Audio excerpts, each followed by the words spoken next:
Death is what comes after life. More precisely, death is the end of life itself. But have you ever stopped to think about it? Is death truly an ending, or is it merely a transition?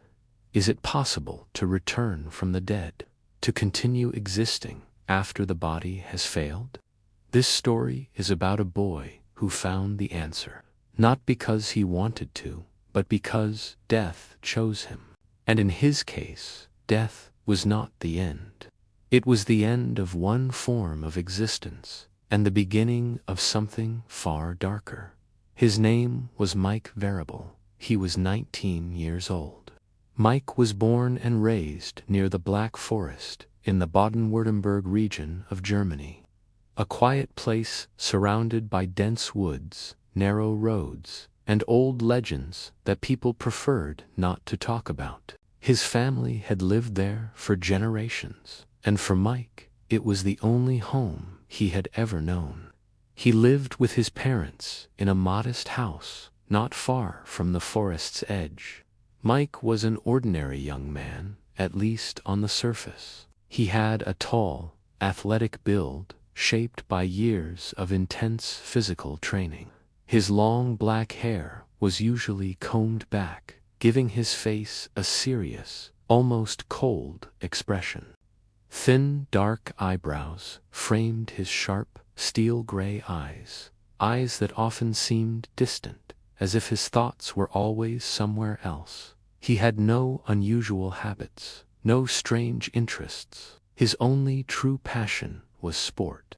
From the age of 6, Mike had practiced hand-to-hand combat. Training had become a part of his identity. Pain, discipline, and control were things he understood well. The gym felt safer to him than most places in the world.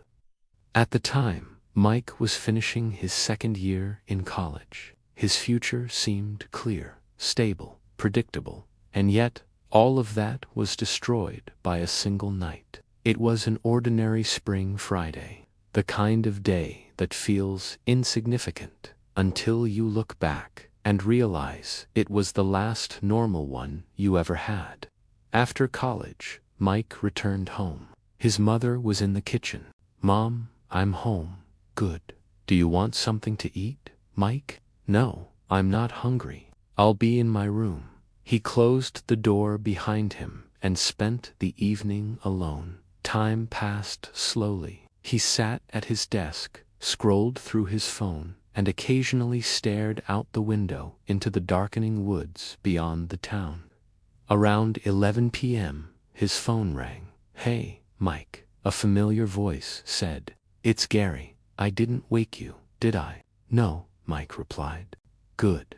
Come out with us. Let's go for a walk, Gary. It's already late. I don't really feel like going anywhere." "Come on, Tony, Tina, and Vile are here. We won't stay long. You need to get out of that room." Mike hesitated, then sighed. "All right, I'll come. Meet us at my place." Okay, Mike got dressed, told his mother he was going out for a bit, and left the house. Gary's home was only about 150 meters away. When Mike arrived, the others were already waiting outside. Gary, Tony, Tina, and Vile, friends he had known since elementary school. They grew up together, shared classes, memories, arguments, and secrets. They greeted one another and started walking through the quiet streets. At first, everything felt normal, but after some time, boredom settled in. That was when Tony spoke up. "Let's go to the Black Forest," he said suddenly. Mike frowned. "Why?" "To summon a spirit," Tony replied with a grin. "Something creepy from Creepypasta. Let's scare ourselves." The idea immediately made Mike uncomfortable. Walking into the forest at night was already unsettling. Performing some ritual there felt pointless and dangerous. Mike had never believed in such stories. He didn't like it. But after several minutes of arguing, they agreed. There was nothing else to do. Tony ran back to his house and returned with several sheets of white paper and a marker. Without explaining anything further, they headed toward the forest. The deeper they walked between the trees, the darker and quieter it became. Tony and Vile placed the papers on the ground and began drawing strange symbols, circles, lines, and shapes that made no sense to Mike. Gary filmed everything on his phone, but the video kept glitching. Heavy static filled the screen. Maybe it was interference. Maybe the forest itself. No one paid attention. Only Mike and Tina stood aside, watching silently. Mike didn't even know what spirit they were trying to summon. He had never read Creepypasta and never believed in rituals. When they finished, nothing happened.